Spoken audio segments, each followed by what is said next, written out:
Like most Indonesians, RIzky was first exposed to land hermit crabs, or killimang as they're commonly known, from street peddlers selling the critters by the cent in front of his primary school. And like most Indonesians, he bought them eagerly by the bucket load. And they all sadly died by the bucket load, too. The next time he decided to keep crabs again was during his stay in Australia about 10 years ago, when he kept a group of C. variabilis and a large C. perlatus, who happened to be a big bully and knocked the smaller Oz crabs around, pinging them off the tank walls with its fat pincers. It was then he found the Crab Street Journal in its previous Yahoo Group's iteration, still managed by Vanessa, and the initial knowledge of proper crab keeping, although crab bathing was still very much the norm back then. Now, living in Jakarta, Indonesia with his family, he's been back into the hermit crab mix for the past 2 years and is one of the administrators of KLI, Kelimang Lovers Indonesia. His goal is to elevate the Kelimang to exotic pet status and afford them the love and care that they deserve, not treat them as cheap throwaway children's pets. Oh, and he would really like to be the first Indonesian Mary Akers, too. He wrote that and made me say it, by the way. Other than hermit crabs, RIzky also keeps rainbow fish, a group of native Indo-Australian fishes highly threatened by habitat destruction. Please welcome RIzky.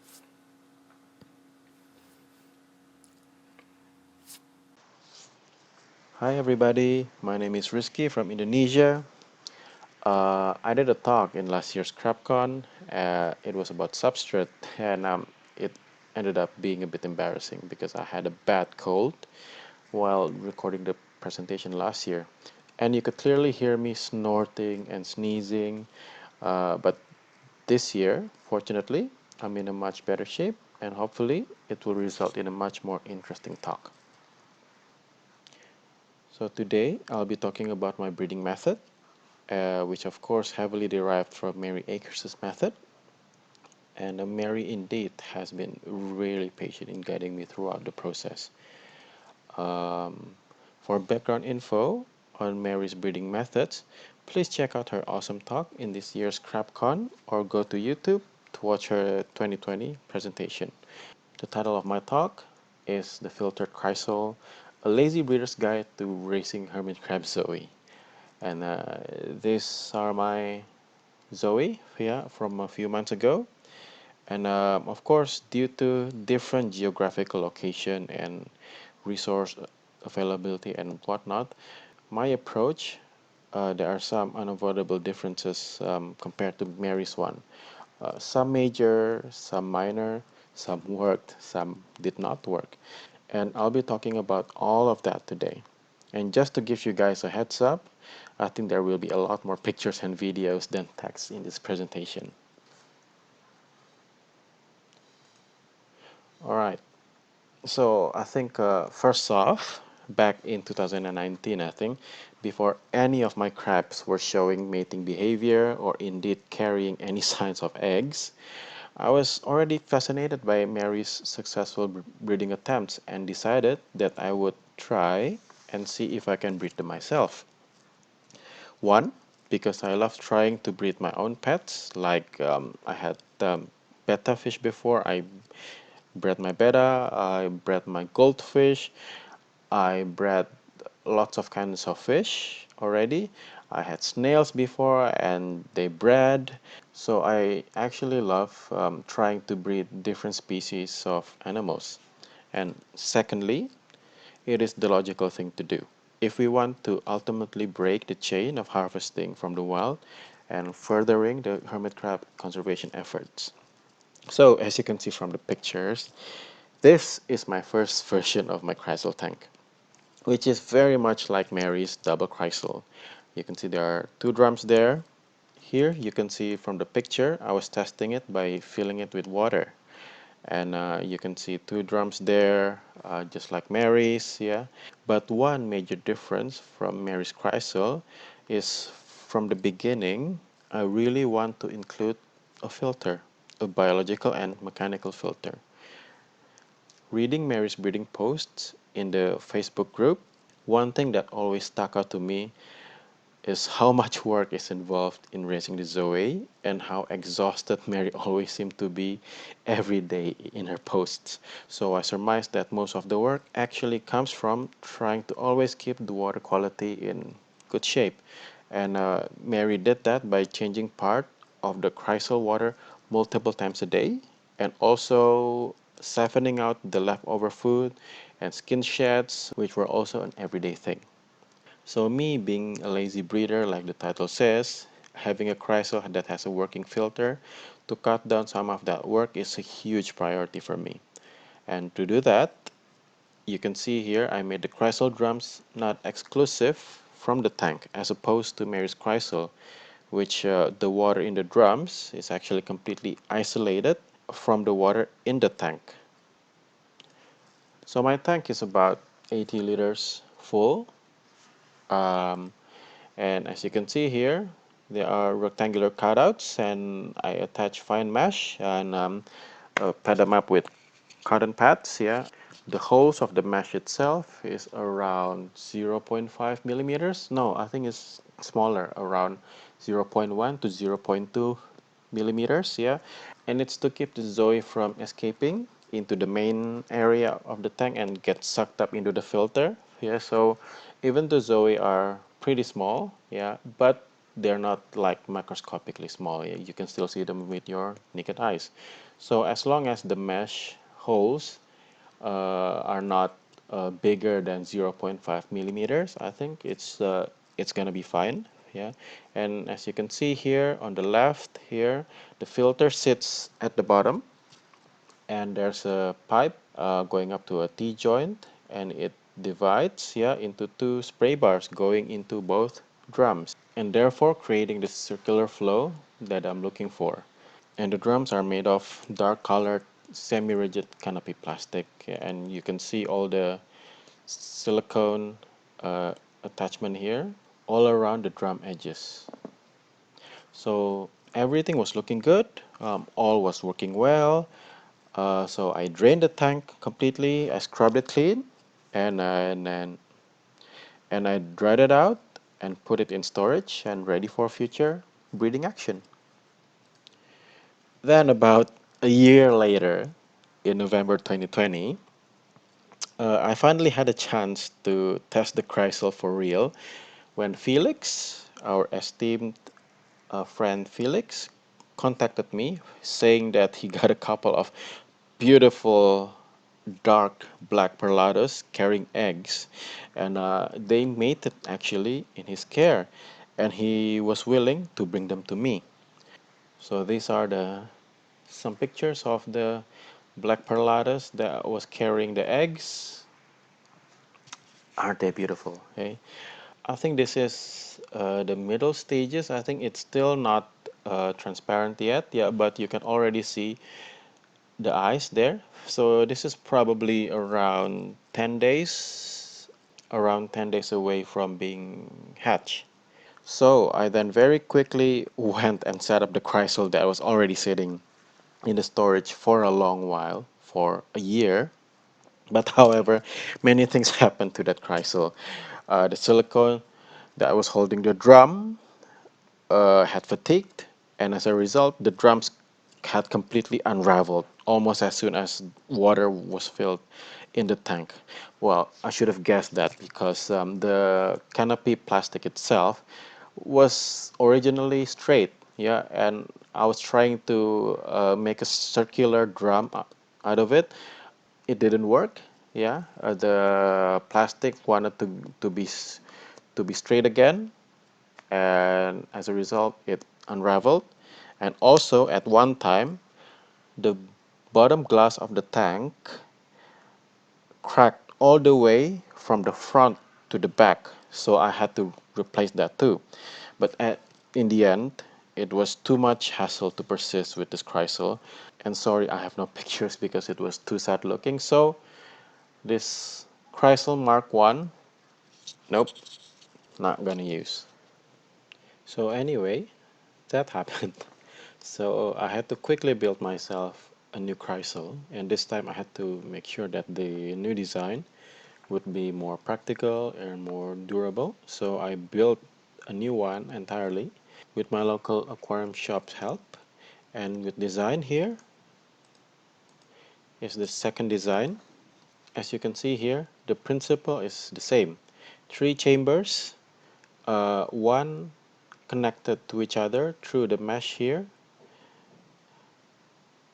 It's the same mesh that I used for the first Kriesel, but this time instead of a small square, I extended from end to end. But this time I don't use any cotton padding. So let's have a look what we have here. So we got the plastic cover on the top to prevent evaporation. Then the same thing, spray bar here, and the filter in the middle.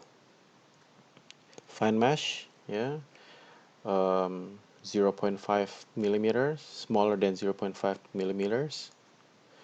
And then the direction of flow is like this. I had a few tries trying to get the direction, the flow direction correct, and I settled with this. By doing it like this, the water comes out of the spray bar from here, actually onto the fine mesh, then it drops down and it goes around like this. Of course, in the other chamber, the direction will be mirrored, just like so. So in this Kriesel, I don't have a circular drum. So to replicate the same effect, I stick some glass panes at the bottom at 45-degree angles. So it allows the water to flow just like in a drum here. And some specifications here. It's not that big. It's actually almost half the full capacity of the first Kriesel, but it's okay because the drum itself, I think the volume of the drum or the Kriesel chambers are almost the same. Only the middle chamber is decreased. Now, if needed, the heater would sit in the middle chamber along with the filter and of course the thermometer there. Now, the water temperature here is ambient air temperature. Yeah, I don't need to use a heater, being in Indonesia, a tropical country. And the temperature here stays around 30 to 35 degrees Celsius. It might seem high to a lot of you, but rest assured, it's the usual temperature here. And actually, the Zoe did really well there. So the filter here is actually too strong. It is rated at 1000 liters per hour, which is way more than the small aquarium can handle. So what I did was I made lots of holes in the vertical pipe here to disperse the water in the small chamber first. So when it comes out in the spray bar, in the chambers here, in the Kriesel chamber, it's not as strong. And you can actually make more holes if you think it's still too strong. So in this one, I'm going to show you a video of how the articulation look like of the pipes here. Yep. I'm sorry it's a little bit dirty because this was in between batches. Yeah, so this Kriesel has been has already been used. And as you can see, you can freely move around the spray bar, up and down, side to side, and you can stick the pipe at the height that you want. And you can see here the small holes to disperse the water in the middle chamber before it goes into the Kriesel chambers here. And here I got a video showing the Kriesel in action, actually in both chambers.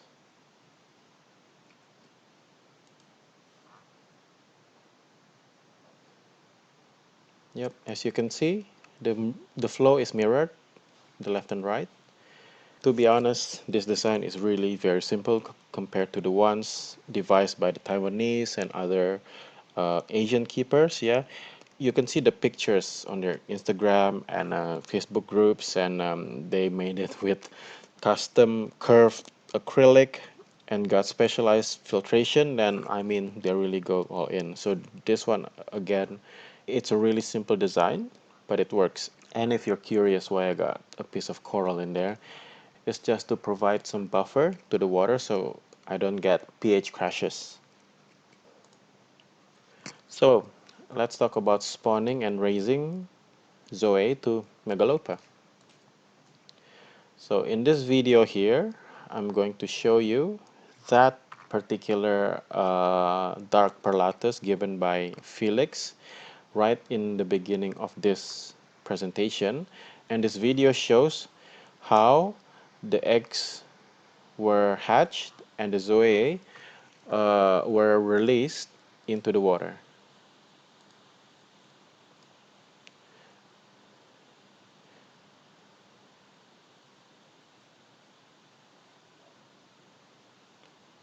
You can see the zoe flicking around, flitting around in the water. So this is a spawning tank.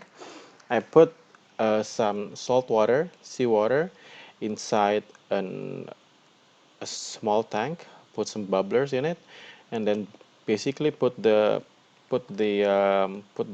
hermit crabs in there.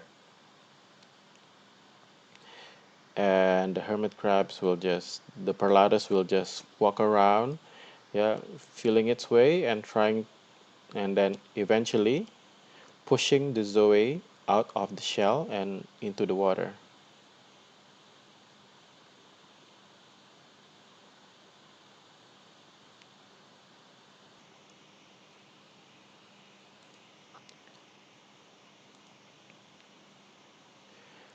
This is a video showing that the same dark perlatus actually using the bubbler I've put in the tank to release the zoe.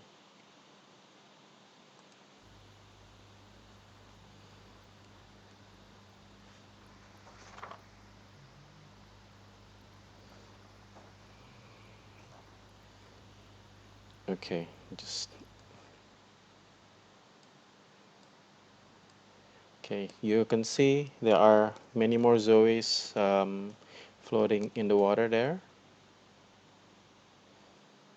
Okay, and this next one here is when the mommy crab finished releasing all of her eggs, and I brought the tank near the Kriesel, and I was transferring all the zoe in the tank into the Kriesel tank.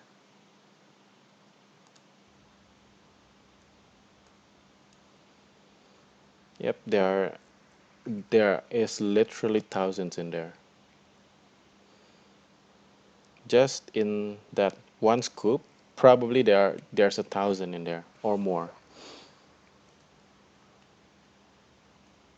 So the net I'm using here is the net you use to sieve baby brine shrimp. Yeah, so you use that net to separate the baby artemia, the baby brine shrimp, from the empty eggshells from your hatchery. So other than Felix's perlatus, finally my own crabs gave me some eggs, and this rugosus here and a couple more different ones uh, actually mated and produced eggs. Yeah, I think they produced eggs from November, yeah, until now even. Yeah, so I don't know if there are seasons for mating and breeding, but at least for rugosus, as far as I can see here, it's a year-round thing and there's no seasons as such. And some of them actually carried eggs mere days after they released their previous batch into the salt water. So this is one rugosus, and there's another one here, and there was a pink one also that was carrying eggs. This particular one here, this white one here, actually have spawned at least 3 times already from November until now, until June at least. So I hope my other crabs, the Brevimanus and the Viola and even the Lila, might give me some eggs in the future.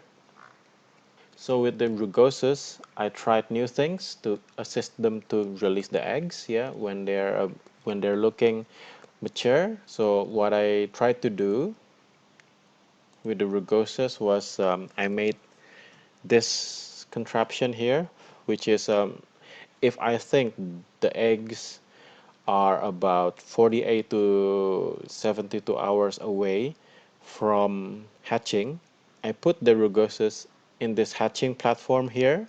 And the aim for the platform is to provide as much surface area as possible that is directly in contact with the salt water. Because I had instances where my rugosus dump all of her eggs into fresh water. And also, Felix, other than Perlatus, he gave me a Gravit Cavipes also, but then that Cavipes dumped all her eggs into fresh water also.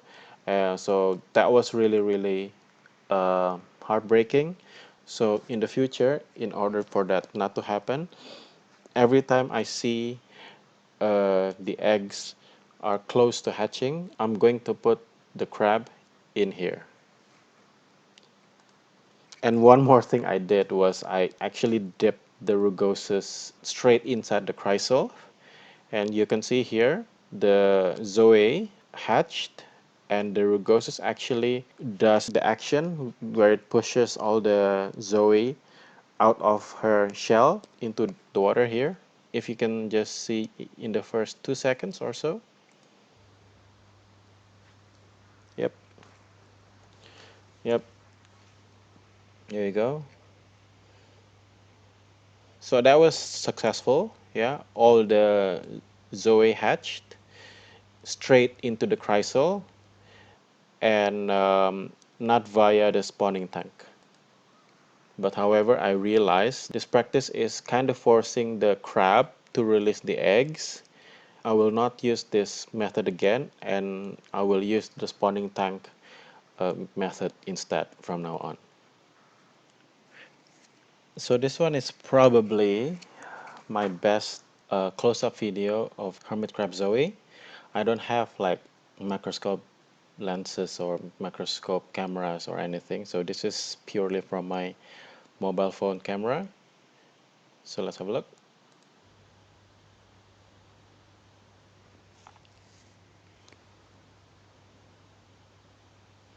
And that guy in the middle is a baby brine shrimp.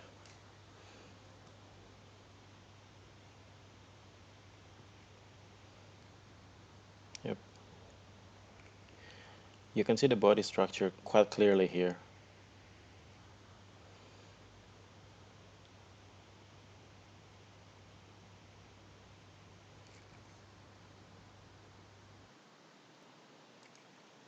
So stumpies is a term I use to describe the underdeveloped zoe that might actually hatch instead of fully developed ones.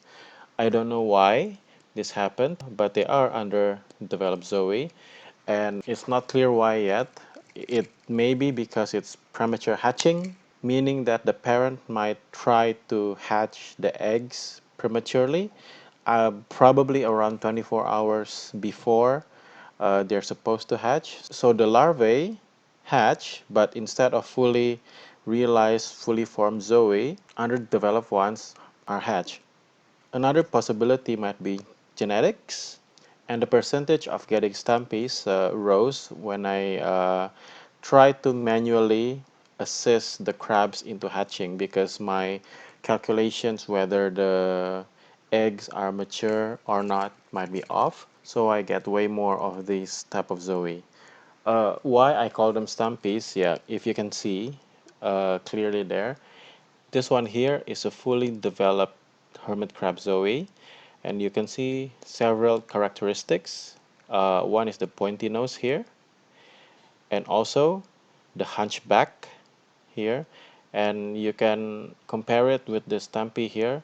This doesn't have a pointy nose at all. It's more like a blunt end here, and it doesn't have a hunchback. For the Stampies, unfortunately, they will be unable to swim and actually orientate themselves and will eventually sink to the bottom pretty quickly. And most of them will die within 24-48 hours. And in these two pictures, you can see them clearly.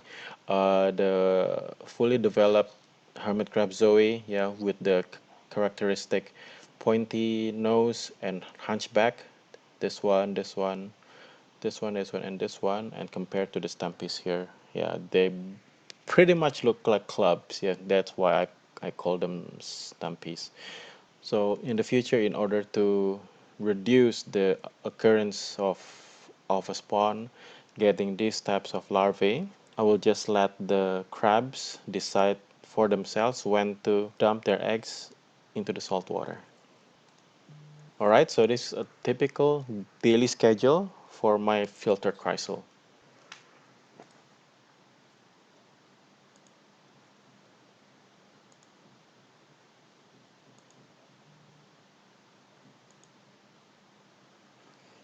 Just kidding.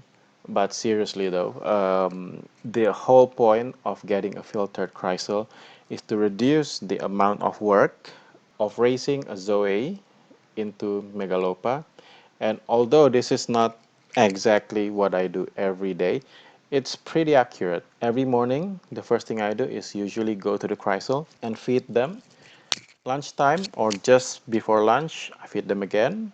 Afternoon, around 4 or 5 or 6, I go and feed them again. And nighttime, around 10 o'clock, I feed them again.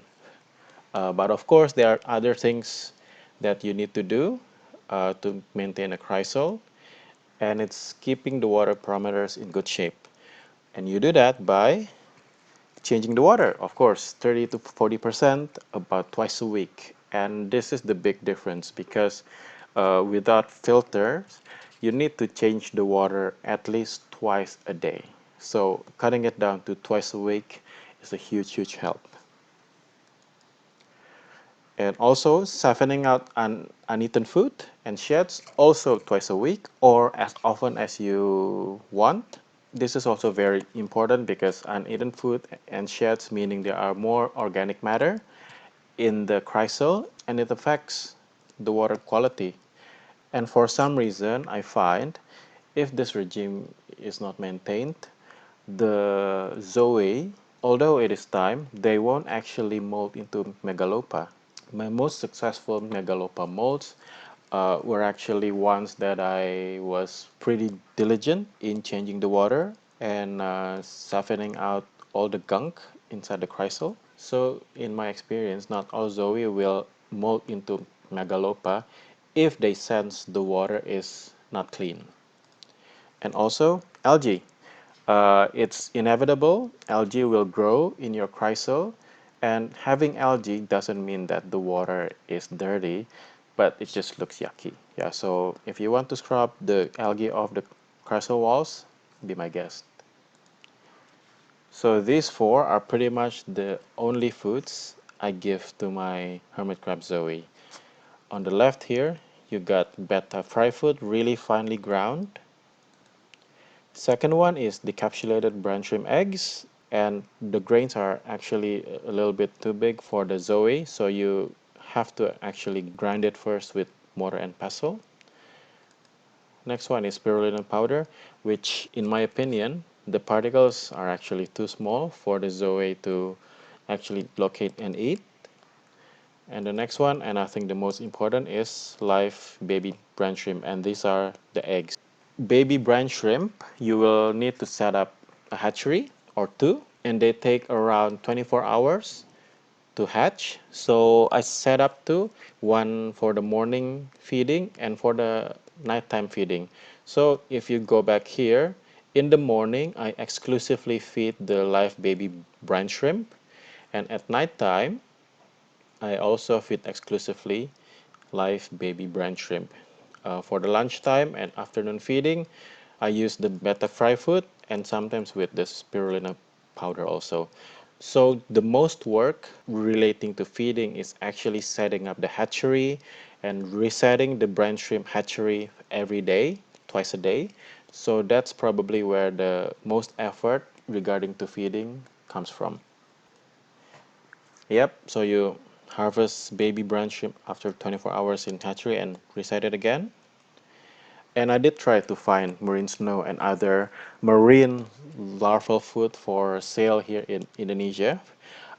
They do sell it, but it's very, very expensive. I think for a bottle they sell it for $50, so it's just not worth it. Uh, and Nanochloropsis, I know Mary uses Nanochloropsis, which is single-celled algae, but when you use a filter, the Nanochloropsis will just get sucked into the filter and they just stay there. Yeah, and they don't do the work they need to do, which is in the Kriesel, acting as constant food for the Zoe and also for filtration, a little bit of filtration. Yeah, so Nanochloropsis is out of the equation for the filtered Kriesel approach. So this video is what I do every night and every morning when I feed the baby brine shrimp for the Zoe. So that's probably about the amount I feed every morning and every night. There will be more than enough to eat there, and in the morning or whenever you have time, you just have to siphon out all the excess food in there. They love baby brine shrimp. It's their favorite food.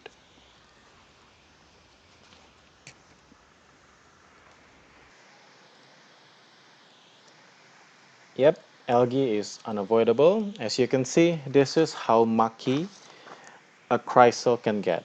Actually, it gets way more muckier than this. And you can see here some megalopa also in there. And as a comparison, the right one is the newly scrubbed Kriesel chamber, and the left I haven't scrubbed it yet, and middle chamber is even more grubbier. So again, having algae does not mean that your water is poor.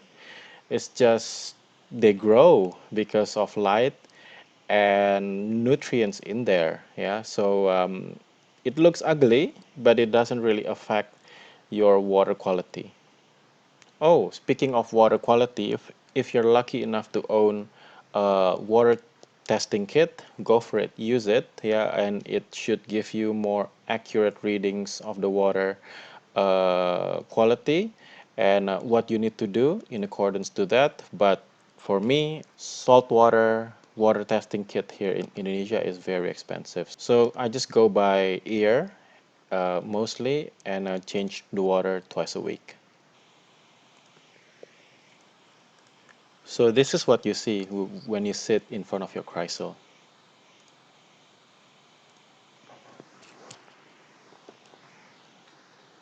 It's just very peaceful, very beautiful. And if you see here at the top, this Zoe here, in a few seconds, it will locate a baby brine shrimp and eat it. There you go. And you see here, every single one of them has the belly full, full of orange baby brine shrimp. And this is what you look for when you're feeding your Zoe. Full bellies and all happy. So 20 days later, more or less, you will get these guys here that looks really pregnant, really orange and really pregnant like compared to the other ones. This is an almost sure sign that this particular Zoe will molt its final molt into megalopa For some reason, they always molt into megalopa at night, mostly. And if you see some of them looking like this, you are sure to get megalopa in the morning. Yep. Once again, this is the normal Zoe, and this is Zoe with megalopa legs folded under the body, ready for funnel molt. So if you see a bunch of them, you'll get megalopa. And I'm just gonna play this video. It's just wonderful. These are the megalopas. In this case, I think these are Parlatus megalopas. You can see them very clearly, the swimming legs, and they have their little pincers there. And I was so happy when I saw them the first time. It was just so magical. So this is what you get, what you see in the morning when a bunch of them decide to molt into megalopa at night. You see some of them floating around, but a lot of them will be clinging onto the thin film of algae on the Kriesel walls, and it's pretty remarkable to see. And they got blue eyes too. And I'd like to point out, if you see like ghostly, um, like this one here, they're sheds, yeah, they're skin sheds, yeah, and they're the ones that you need to siphon out, probably every couple of days.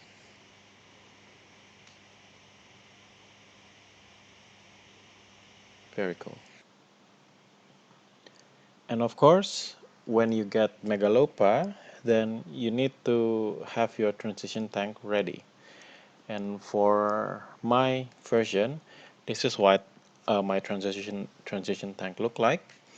The left part here is for the sand, the land area, and the right side here is for the water.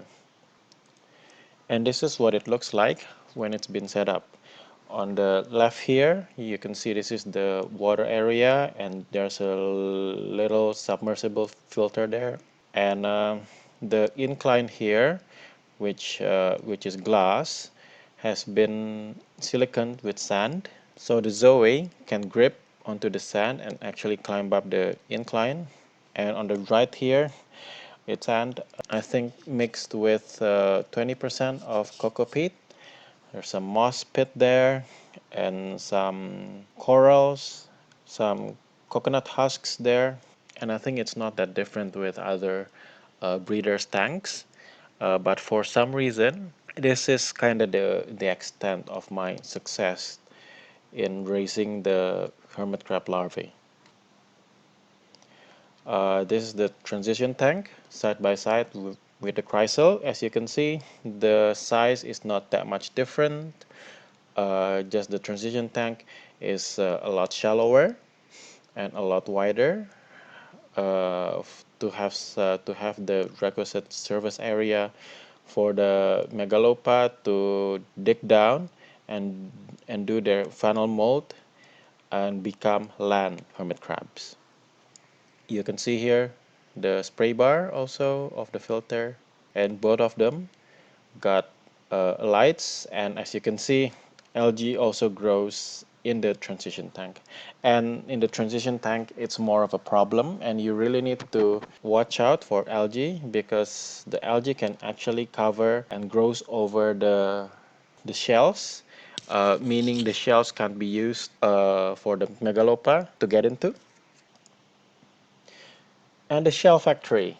If you got megalopa, then you will need to provide shells. The thing is, in Indonesia, there are micro shells, but not in Jakarta, where I live. You can find them really easily from outside Java Island, but in Jakarta or in Java, it's really hard to get them. So what I did is I made my own shell factory, which means putting hundreds and hundreds of Malaysian trumpet snails taken from my koi pond. The koi pond has tens of thousands of Malaysian trumpet snails in it, so I just take what I need, put them in this small aquarium, and also I put in assassin snail, like 10 or 20 of them, and I just let them loose, and the assassin snail will eventually eat the Malaysian trumpet snails, leaving the empty shells behind. So this is what I use for my megalopa shells. So very sorry, Malaysian trumpet snail lovers, but this is what I do. There's a bit of action in the transition tank compared to the Kriesel tank, and one of them is this. Sometimes you see two megalopas or more trying to eat each other, and it's sometimes it's pretty heartbreaking to see, because only one will survive, or often both of them didn't survive because of the injuries. And you've put so much effort into raising them into megalopas, and they once in the transition tank they decide to do this, which is, well, it's what they do, but still, you wish that they don't do it. Come on, guys, break it up. So what to feed your megalopa once they're in the transition tank? Well, you can get a little bit more creative. And in this instance here, you can see some of them eating chicken. It's raw chicken here. I don't think it's uh, it's a problem if you give cooked chicken. Sometimes I give salmon. Other times I give frozen bloodworm also. In this instance, it's a bit of blanched uh, spinach, spinach leaves.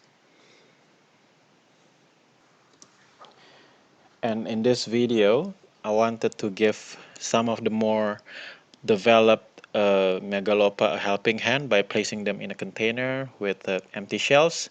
And yes, some of them went into the shells, as you can see there.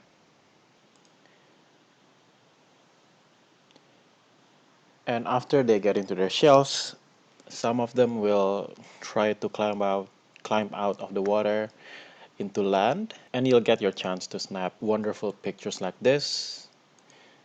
And this one too, over the threshold of the incline into the land area. And this one, walking around in the sand. But unfortunately for me, this is where my success ends. None of the megalopa that made it into land are successful in their final molt, and actually I never see a molt cave anywhere. So the problem might be the humidity. I think the humidity in the transition tank is high enough, but after talking to Sue Brown and Mary too, I think I need to get the sand actually almost to the point of flooding, and that's what I'm planning to do with the transition tank in the future, getting the humidity right up to the point of almost flooding. So what next? Obviously, I will continue to try breeding until I'm successful in getting a megalopa to land and actually raising baby hermit crabs, just like Mary and a lot of other breeders out there. In total, I think so far, from November 2020, I've had the chance to raise 6 to 7 batches of Zoe, and every time I learn new things, and I learn from my mistakes, and by learning from that mistakes, I can change my approach accordingly, and hopefully get better percentage of Zoe, making it into megalopa and into land in the future. And I would like to say the title of this talk, The Lazy Breeder's Guide to Breeding Hermit Crabs, is a little bit misleading, because although with the addition of a filter results in significantly reduced workload and without any noticeable negative side effect. It is very much a time and attention and money intensive endeavor. And it really brings home the amount of things that needs to get right in the wild for a hermit crab to go from egg to zoe and then to megalopa and eventually a proper land crab. And you realize how fragile the whole process is, where a single missing step is all it takes to derail everything. And to the best of my knowledge, so far I'm the only one uh, attempting breeding land hermit crabs in Indonesia. This is, I think, reflective of how land hermit crabs are still viewed in my country. While there are a lot of hobbyists in Indonesia breeding more quote unquote worthwhile exotic animals like snakes, tarantulas, tortoises, lizards, and other reptiles and amphibians. Hermit crabs are, for most people here, still occupy the lowest echelon of the pet industry. It is slowly changing thanks to the hard work of people like Felix and many members in our Indonesian group. And in the future, I would really love it if there are more people attempting breeding other than me. And we can eventually set up a network of breeders and we'll be able to exchange ideas, exchange bloodlines and such. And that would be awesome, really. And lastly, fingers crossed, we will be able to show the hermit crab industry here in Indonesia that captive breeding is indeed possible and there is an alternative to wild caught hermit crabs. And I think that's all from me. Thank you very much for listening, and hopefully, you can get something out of this and maybe even consider breeding yourself. Thank you.